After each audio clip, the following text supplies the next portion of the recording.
देखिए, अभी उन्होंने कहा कि मुसलमानों को नीचा दिखाया जा रहा है। अभी उन्होंने कहा कि हमने तो कुर्बानी दी, हमने देश के लिए कुर्बानी दी, हम यहाँ पर हैं, हम हिंदुस्तान के। बिल्कुल सही बात कहा। मेरे भी पूर्वजों ने पाकिस्तान को लात मारकर भारत चुना। भारत में हमने क्या चुना? पर भारत में हमने दो चीज़ें चुनी। एक तो कि केवल कोई मुसलमान है इसलिए हम उनके साथ जाकर नहीं रहना चाहते, हमारे लिए तो यहाँ के हिंदू वहाँ के मुसलमानों से बेहतर है। और दूसरा, हम लोग इस देश में संविधान के हिसाब से चलेंगे, यही चुना ना।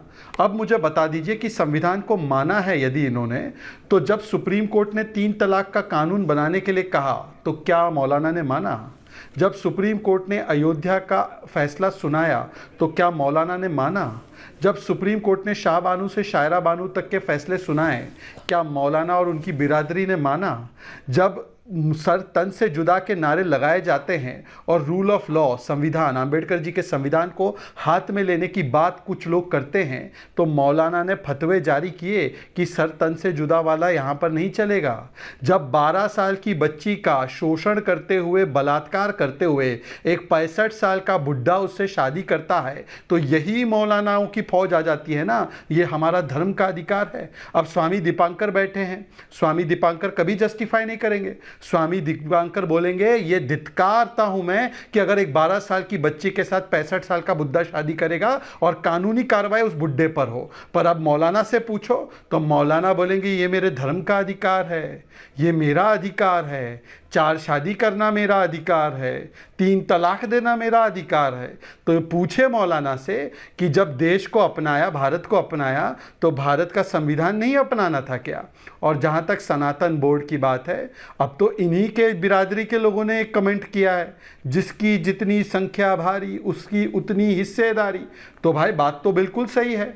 यदि वक्फ बोर्ड 9 लाख एकड़ पर जाकर वो बैठ जाएगा तो कोई और वो भी मांग करेगा सनातन बोर्ड की। पर मैं, क्योंकि यहाँ पर कुछ ज्ञानी लोग बैठे हैं, उनसे मैं पूछना चाहता हूँ कि ये वक्फ जो है, ये 1500 साल पुराना जमीन भी कैसे उसने, मंदिर भी कैसे उसने बोल दिया कि हमारा है? एक भी बार ये वक्फ के अतिक्रमणकारी सोच पर एक भी बार सवाल नहीं उठाया गया। इतने वर्षों तक, अरे सुन लीजिए, इतने वर्षों तक जब इतना असीमित ताकत एक संस्थान को दिया गया, तो संविधान करने वाली ये जो जमात है, इसने एक भी बार नहीं बोला कि ये गलत है। जब क्लेम किया गया भोजशाला मंदिर पर, सोमनाथ मंदिर पर, अयोध्या की जमीन पर, तब आपने एक भी बार नहीं बोला। छत्तीसगढ़ की तहसील ऑफिस पर एक भी बार नहीं बोला। सूरत के म्युनिसिपल हेडक्वार्टर पर एक भी बार नहीं बोला। अब तो पार्लियामेंट पर भी क्लेम, और विजयपुरा के किसानों की जमीन तक को हथियाने के लिए बैठे हुए हैं। तो इसीलिए मुझे लगता है कि टीवी पर आकर चिपड़ी चुपड़ी बातें करना और असलियत में कौन सा चेहरा लगाकर ला जाते हैं लोग, ये बहुत स्पष्ट है। यहाँ पर जो सनातन बोर्ड की वकालत कर रहे हैं, उनसे 2 सवाल पूछ लीजिए। ये सनातन के एलिमिनेशन के लिए जब बयान आया तो कितने फतवे जारी किए? हालांकि वो पॉलिटिकल बयान था, पर हिट स्पीच के खिलाफ आप लोग रोज सुबह शाम बोलते हैं ना, अलापते हैं ना। तो सनातन एलिमिनेशन, राम मंदिर नाच गाना है, राम मंदिर बेकार है, आपने एक भी बार बोला कि ये बयान गलत है और इनके ऊपर FIR होनी चाहिए? ओके, एवरीवन ऑन है। रशीदी जी, क्विक काउंटर, उसके बाद मैं स्वामी दीपांकर के पास जा रहा हूं, क्योंकि कुछ सवाल है मेरे स्वामी दीपांकर। स्वामी जी, जो आप यात्रा निकाल रहे हैं वो हिंदुओं को जोड़ने की है। यहां बात हो रहा है एक और बोर्ड की, यहां बात हो रही है वक्फ बोर्ड के पास 9.5 लाख एकड़ जमीन है, तो क्या एक सनातन बोर्ड भी होना चाहिए? हाँ या ना? लेकिन क्विक काउंटर रशीदी जी, और फिर आ रहा हूं रिजवी जी आपके पास। थोड़ा आपको गुस्सा तो नहीं आ रहा ना? जूता चप्पल मत आप निकाला करिए, इतना फीते वाला पहन के आए नहीं। देखिए, फीते वाला पहना कीजिए आप। हाँ, बोलिए रशीदी जी। देखिए ऐश्वर्या जी, यहां कुछ लोग जो है अपनी पार्टी की तर्जमानी करने नहीं बैठते। फिर क्या करने बैठते हैं? मुसलमानों को नीचा दिखाने के लिए, मुसलमानों को बुरा बताने के लिए और मुसलमानों को सबसे कमतर जताने के लिए बैठते हैं। और बदकिस्मती ये है कि उनके नाम भी मुसलमान हैं। ये हमारी बदकिस्मती है। बहरहाल मैं उस पर नहीं जाना चाहता।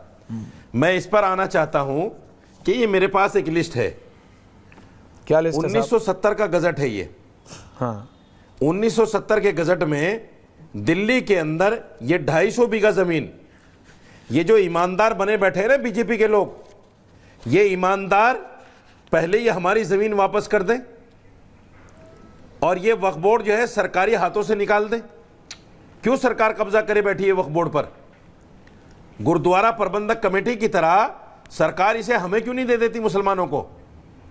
अरे कब्जा तो तुम करे बैठे हो जमीनों पर, तुम्हारा चेयरमैन बनता है, तुम्हारा मेंबर बनता है, तुम्हारा सीईओ होता है, तुम्हारा एडमिनिस्ट्रेटर होता है, और कहते हो मुसलमानों ने कब्जा कर लिया, और कहते हो मुसलमानों का भला क्यों नहीं होता, गरीब मुसलमानों के पास किराया क्यों नहीं जाता?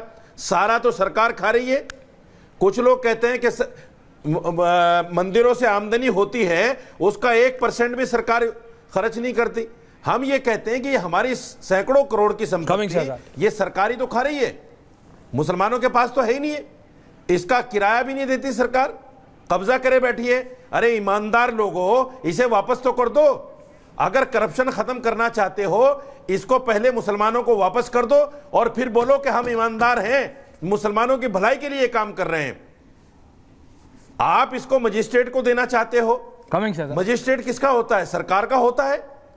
आपको याद होगा 1949 में जब मूर्तियां रात को जबरदस्ती रखी गई चोरी से, तो मजिस्ट्रेट ने केस सुनने से मना कर दिया था कि मैं इस पर केस नहीं सुन सकता। अच्छा, तो मजिस्ट्रेट तो सरकार का होता है। आप मजिस्ट्रेट के हाथ में हमारी प्रॉपर्टी देना चाहते हो, हमारी संपत्तियों को हड़पना चाहते हो, इसलिए आप अमेंडमेंट लाना चाहते हो।